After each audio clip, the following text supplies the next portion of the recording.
Bom dia com Jesus. O Senhor continue nos abençoando nesta manhã tão abençoada que nós estamos tendo.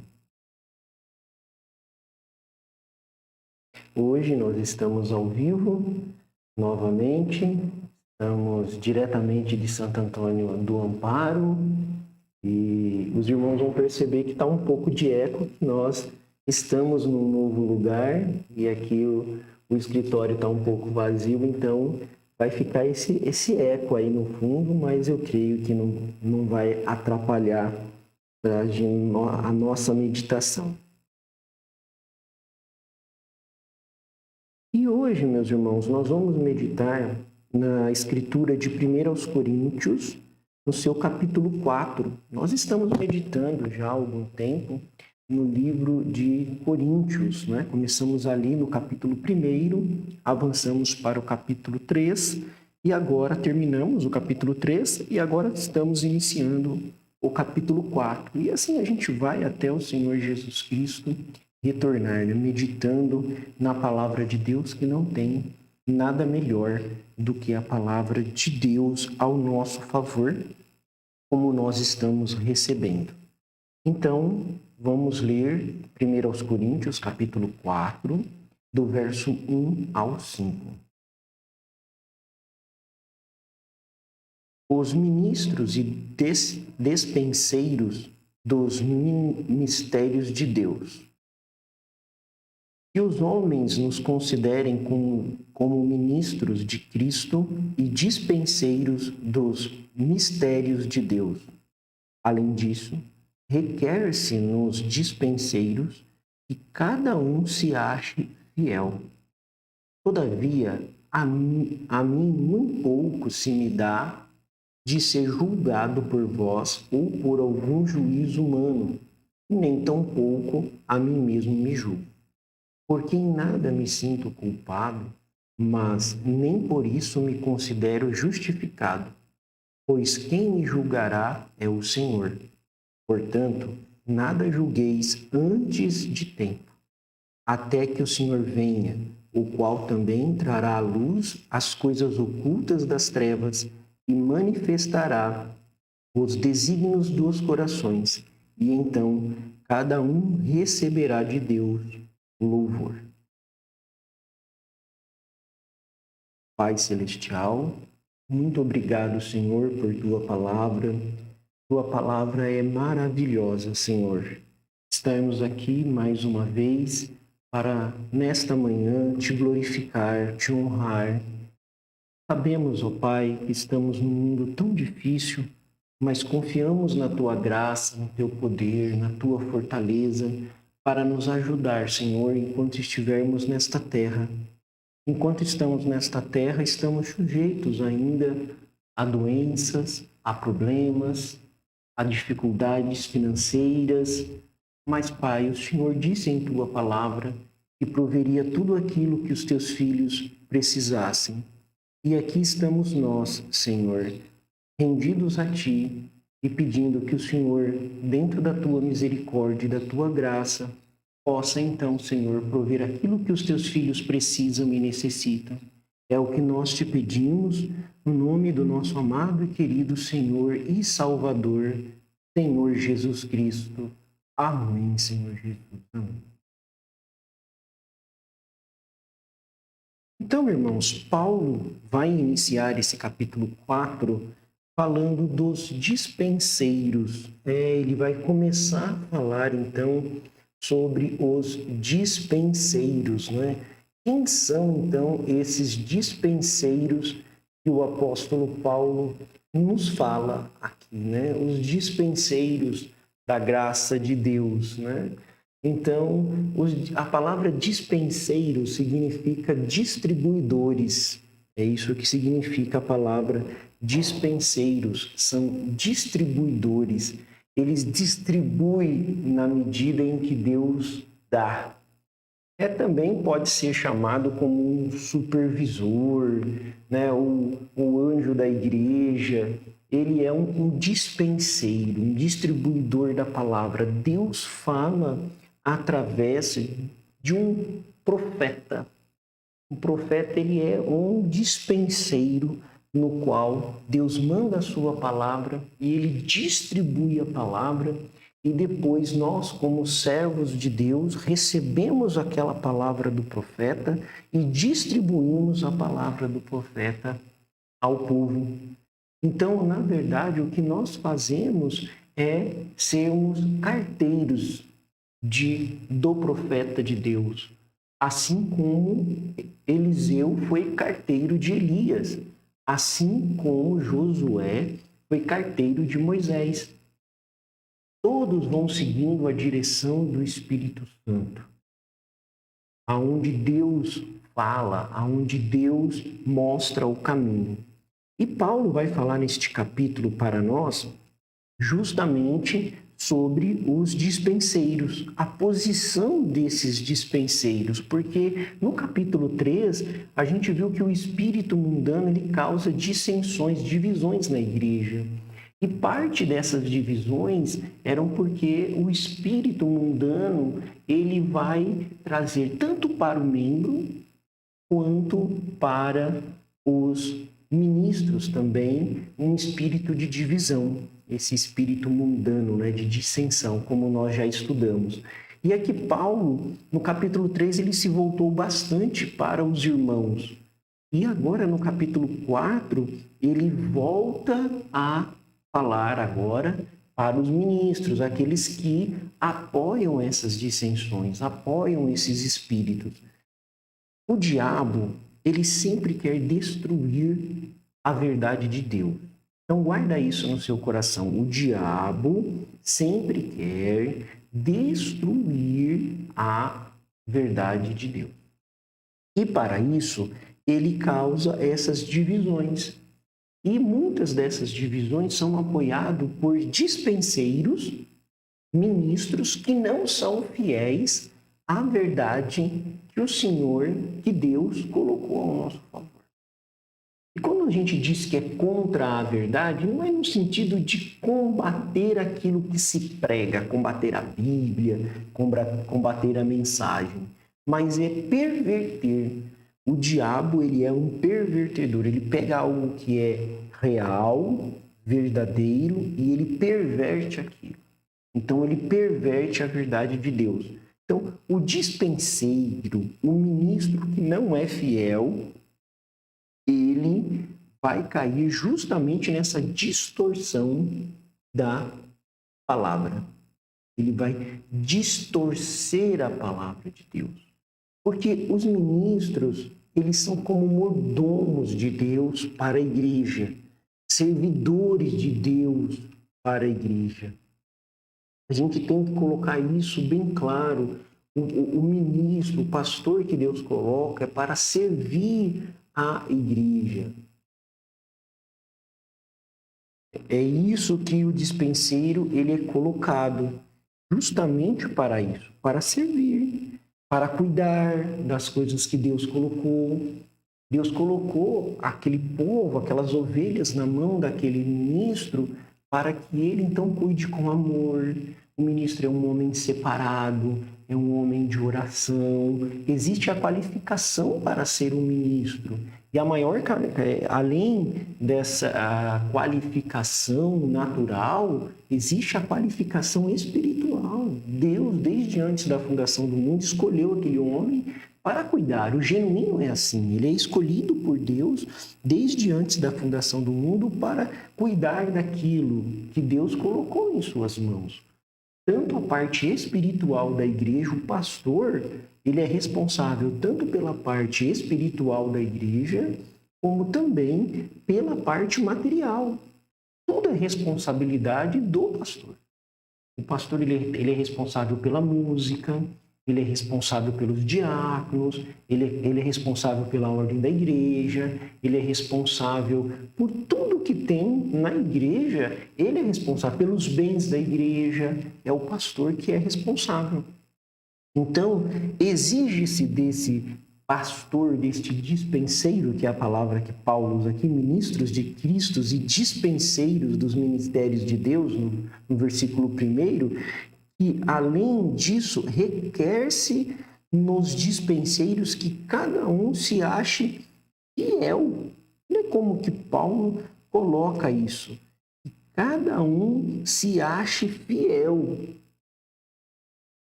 Ele coloca isso bem claro, porque o ministro ele não está para agradar a homens, ele está para agradar a Deus. Então o ministro ele agrada a Deus e não aos homens. A fidelidade do ministro não é com o homem. Ah, mas eu não concordo. Ah, eu vou sair. Ah, eu vou. Ele não apoia grupos. Ele não apoia divisões. O verdadeiro ministro de Deus, ele se posiciona pela verdade de Deus e ele é fiel àquela verdade. Não fiel a um determinado grupo, não fiel a um determinado espírito que às vezes, como nós vimos no capítulo 3, espíritos mundanos que entram na igreja para causar divisões, para criar sombras.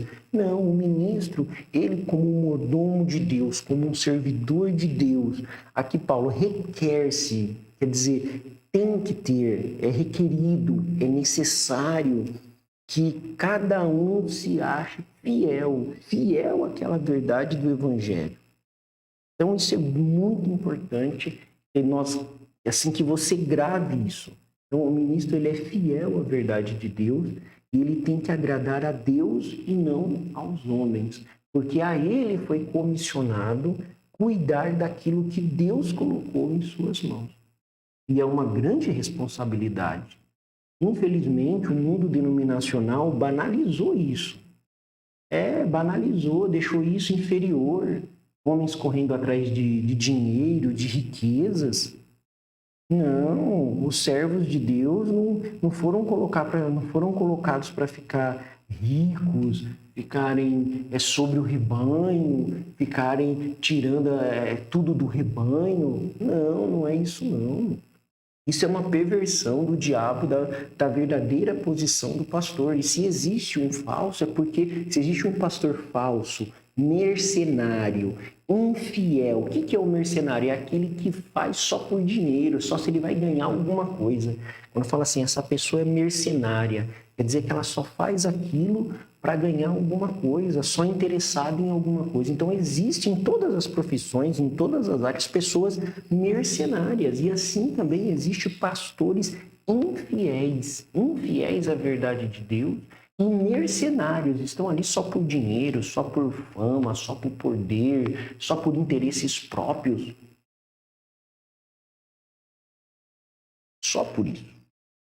Então, meus irmãos, aqui o apóstolo Paulo deixa isso bem claro. Não é correr atrás de riquezas, não é correr atrás de nada disso.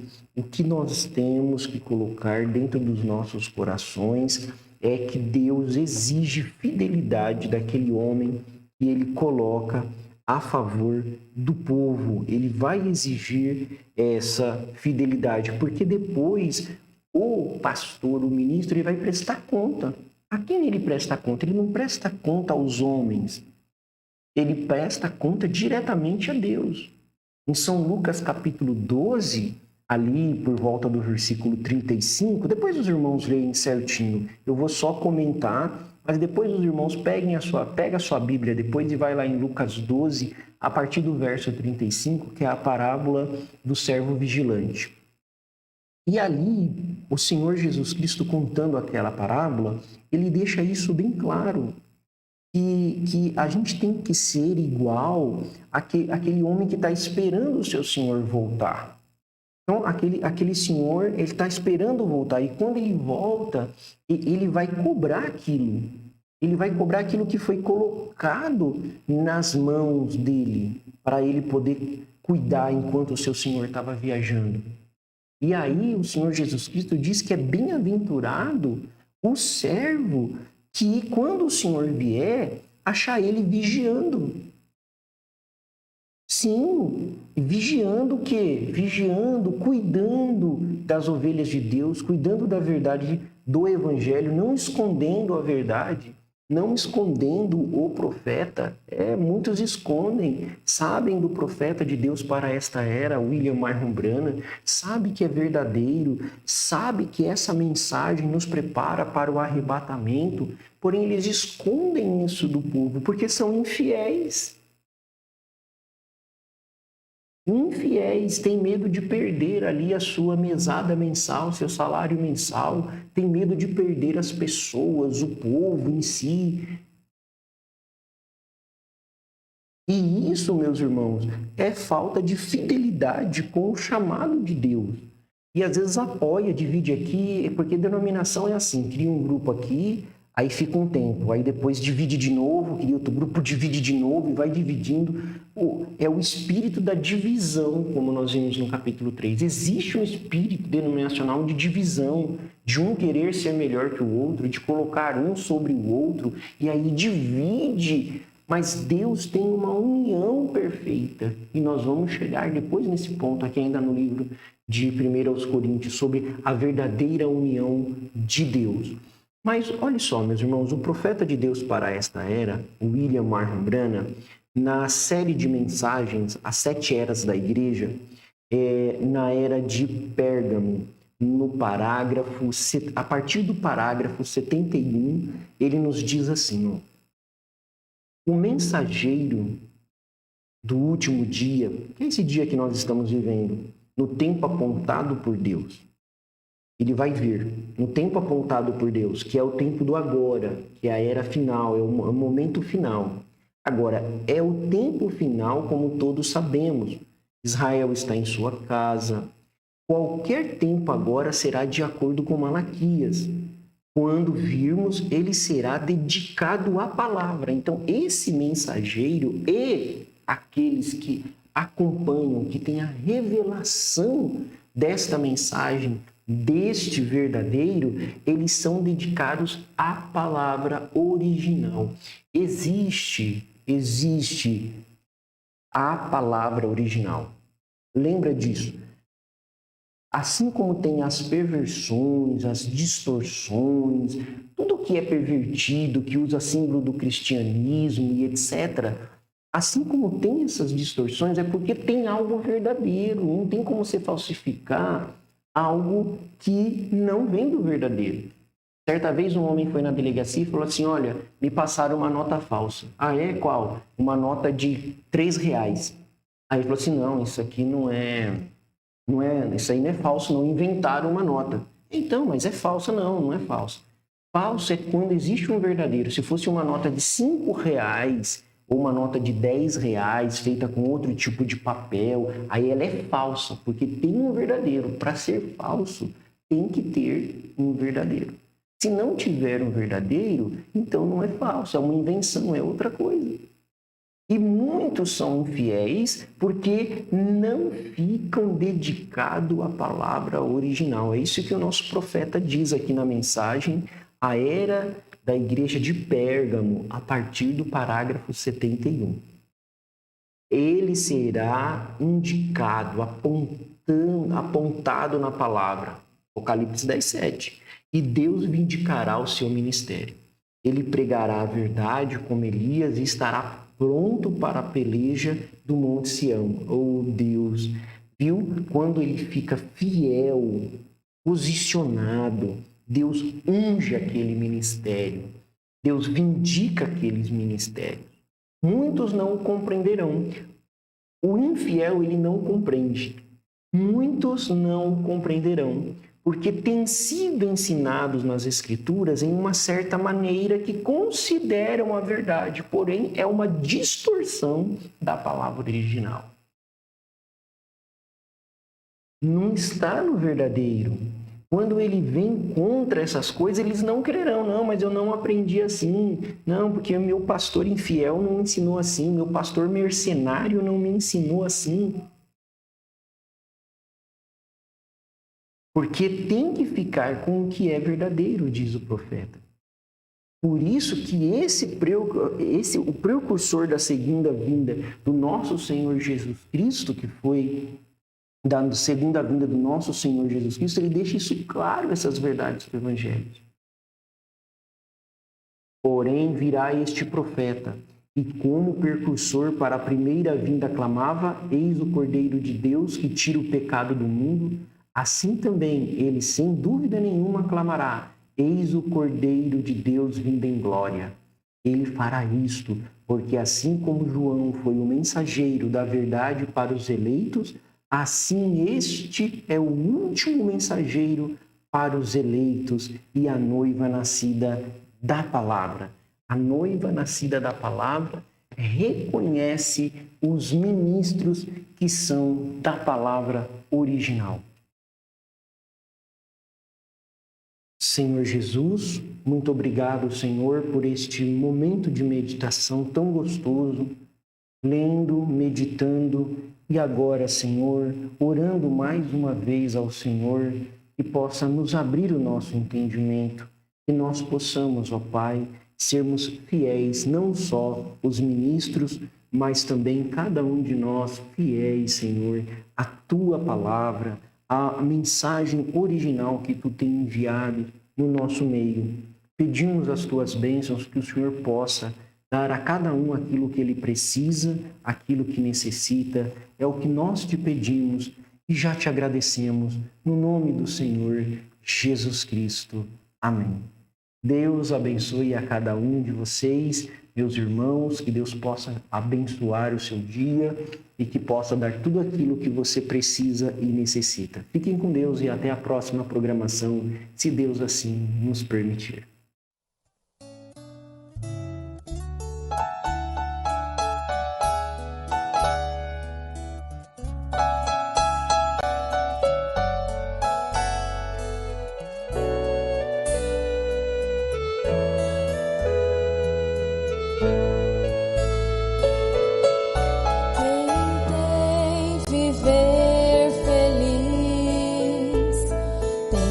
Acostumar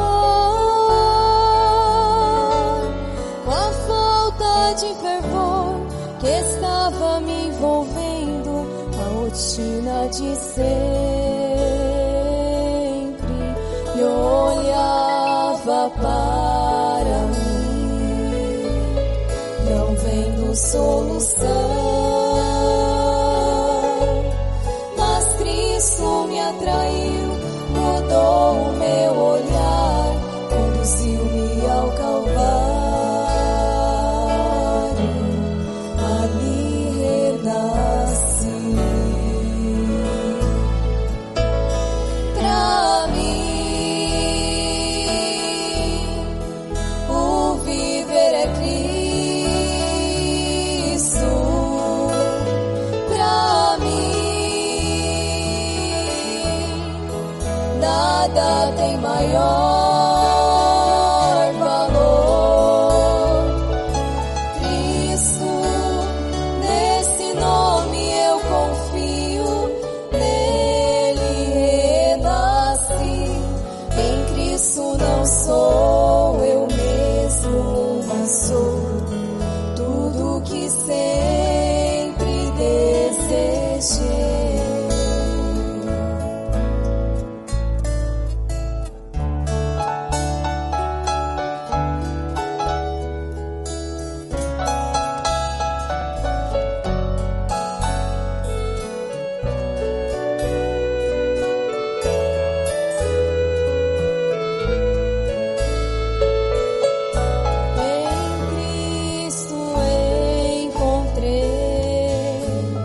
Motivos pra sonhar,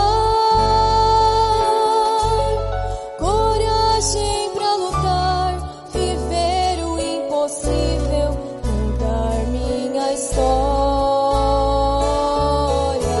A Ele eu olhei, me deu a sua mão.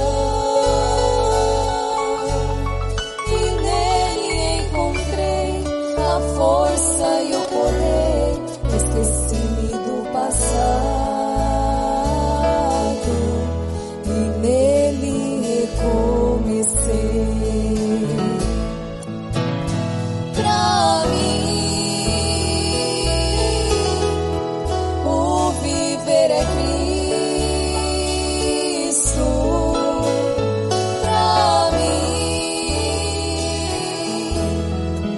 nada tem maior valor. Cristo, nesse nome eu confio, nele renasci. Em Cristo não sou eu mesmo, mas sou tudo que sempre desejei. Pra mim, o viver é Cristo. Pra mim, nada tem maior valor. Cristo, nesse nome eu confio, nele renasci. Em Cristo não sou eu mesmo, mas sou tudo que sempre desejei. Em Cristo não sou eu mesmo, mas sou tudo que sempre desejei.